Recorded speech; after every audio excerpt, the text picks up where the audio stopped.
Hello guys, welcome back to the channel. This is Hassan, your boy, and I'm back again with another video.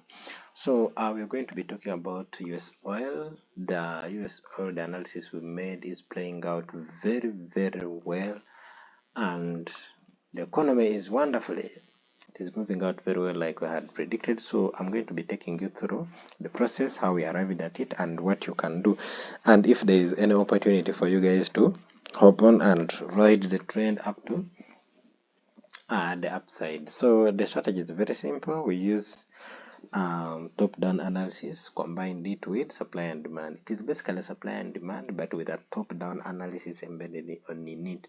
And on that top-down analysis, we are coming from a high time frame like the weekly, and then we execute our trades on 4 hour, 2 hour, 3 hour, 1 hour, regarding where we get our confirmation. So the strategy is simple, just like I've explained. However, we just added the top-down analysis in it, and it is looking well good. So what is happening currently is that we have US oil, and this is the weekly time frame. So I'm going to go straight to the chart and show you how it played out and how we'll be able to analyze it. But before I do that, guys, kindly subscribe to the channel. Subscribe to the channel, guys. If you subscribe, we're growing to 200 subscribers. So if I have 150, so be part of the community by subscribing to the channel.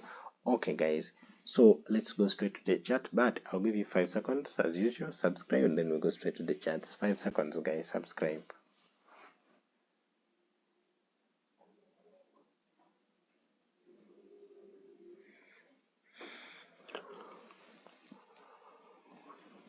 Okay, I hope you have subscribed.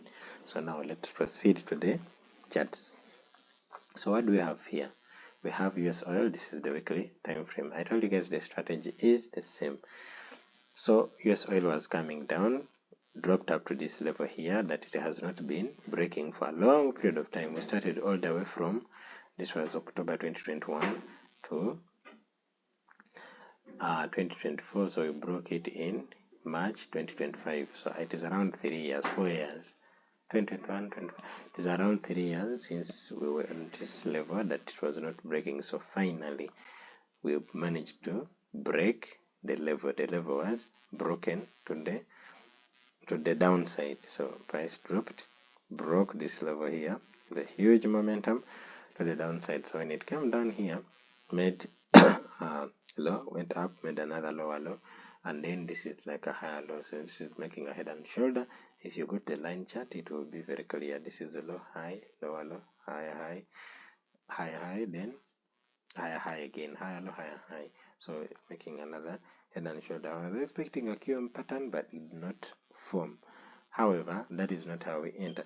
So just quickly to recap, this, I've been having my support and resistances on the charts, but I'm looking to replace them with demand and supply, because I'm seeing that when you work with demand and supply, you get more accurate points than support and resistance. I'm not saying support and resistance does not work. Definitely it works, but I find it that if I work with demand and supply, then it is very easy to get better or accurate point turnaround moves for price. You see, if I marked my demand here, my supply here, price came, broke this low, and then took out the trend line that was here. So that means after taking out the trend line and breaking this supply zone, reacted this supply, you see, it reacted this supply and respected it very well, then rallied all the way up to here, to this supply. This is demand. Rallied all the way to this supply again. After rallying to this supply zone, and this is the weekly time frame, guys, reacted perfectly to the supply zone and then dropped down. So I'm thinking I'm replacing my supports and resistance with supply and demand. And when you come, there is another supply zone here that price reacted to very perfectly. There is this supply zone here. So however, this one will be drawn up to up here like this. Put that cluster of candle. Price dropped, and then when it retraced, reacted to the supply zone here. When it retraced and went up, supply zone is here. Demand zone, guys, where things disturb me. Demand zone, it retraced perfectly tapped into this one, rejected, and dropped down massively. So guys, I don't know what you think, but I'm thinking that supply zones would really much help me. So that's why you don't see my support, and I'm also going to remove this one. I'll be marking them with supply zones. Even the supply zones can act as support and resistance because that is the area where price is turning around. However, with the supply zones, you get the precision and you even get the reason as to why price is turning around. So it is logically sensible than support and resistance to me. And people who are trading on support and resistance, they do work. Even me, I've been trading them. They do work. However, I've been finding difficulties on where I should put my stop loss. That's why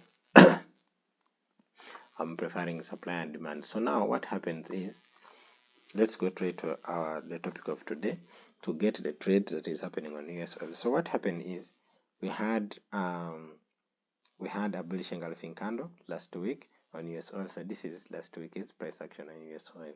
So I'll just mark it. You mark the opening price and the closing price of that candle, like I've done like that. So after, we now go to the next week, which is this one. I'll just mark it with a blue line such that you can be able to track it, which is this one. Remember, this week has closed. It is a Sunday, so you're waiting one Monday this one to open. So when one this one to open, what are you looking for? First, identify areas of demand and supply. If you can see them on the weekly, we have this one clearly on the weekly, this one here. So however, you're going to mark the opening price of this candle and then the wick to the bottom. That area is there. So after, you drop down to the daily. So up to the daily, do you see any areas of supply and demand on the daily? Yes, this one here, you can refine it now to this single candle here. Mark the whole of it, even the wicks, include them. You can refine to that single candle there. However, there is another one down here that we can see. There's another one down here that we can see. This one here. And this is the daily time frame. So we have supply, extreme supply, demand, guys. We have extreme demand, and then we have another demand in the middle. Then there is another one forming here. That it is not forming. Okay, it has not yet formed, but I'll just mark it for the sake of this video because it will form on the candle that was supposed to open. Guys, we are in the new trend. Sorry. So this is the candle that opened Monday. You see, Monday 9th June. So this is another candle. So we have supply here, and we have demand here, and we have demand here. So now we go to the 4 hour to work them out. So we can refine this one to these candles here. And then we remove the downer one. We're just going to remove it. Why? Because in order for price to come down, it will first have to cross here. And then by that time price was here. This was Friday. So price was going to open here. And it either comes down if it's going to change to go to a downtrend or go up. So in this case, price opened from here and went up, crossing the closing price of the previous week. So this line here represents the closing price of the previous week's candle. So we can just go to the weekly and you see where I marked this line. You see where I marked it? It's the closing price. So price opened from here, tried to go down, but still went up. So when price opened and went above the closing price of this candle, it left for us a demand zone here. Mark it, this candle here, demand zone on the 4 hour. Mark it. So we have marked it very well. So now what is happening is price left for us a demand zone and went up. So price dropped back to this demand zone, retested the demand zone very well, respected it, and look at what is happening, guys. Look at what is happening. So this was, and that's why I told you about supply and demand. It tells you how to put the stop loss. This is now the move that we have so far. Price opened here Monday, it went up Tuesday, it started coming down. The whole of Tuesday it was coming down. So Wednesday opened from here, it tapped in, and now it is going up. So far you have moved 100 pips. So far USOIL has moved 100 pips. So if you followed this strategy or my analysis the way I explained it, you would be up $100. Just a matter of patience. On Monday you had nothing. Tuesday you had a demand zone which price respected very well, and remember it's also reacting on the closing price of the previous week's candle, and price is going up. So what do we expect? We expect if you're in this trade you're going to hold your position. We expect price. Why is my position size? Okay, internet had jumped. We expect price to rally all the way to the next demand supply zone, which is on the weekly. Let me just mark it such that we don't trade blindly. Price is going to come all the way to this supply zone, and then we shall be looking whether we are selling or we are continuing to the upside. However, this should be your target, which is 320 pips. You can refine this to here. So this should be your target. Now it is 400. Risk to reward 1:7. Guys, the risk to reward is 1:7. Trust me, price is going to come all the way up to there. So that's why I'm telling you I'm thinking of switching from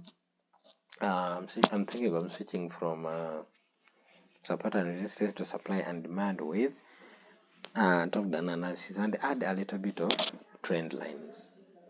So guys, that is all for today. That is the recap on USOIL. How the trade is happening very, very wonderfully, very wonderfully. So if you want to jump on it, unfortunately you have to wait for a retracement. Maybe to tomorrow's candle might try to retrace a bit up to here, then create a demand zone and you jump on, push it to the upside. But so far it is moving on very, very wonderfully. Okay guys, that is all for today. You can subscribe to the channel, guys. If you see the content is valuable, subscribe. You can also like the video if you've learned something out of it. If you have not learned, it is okay, guys. Slowly by slowly, go and watch the video again, but this time in a slow motion manner. You'll be able to understand some things. That is all, guys. Thank you for watching, and let's meet in the next video. Bye.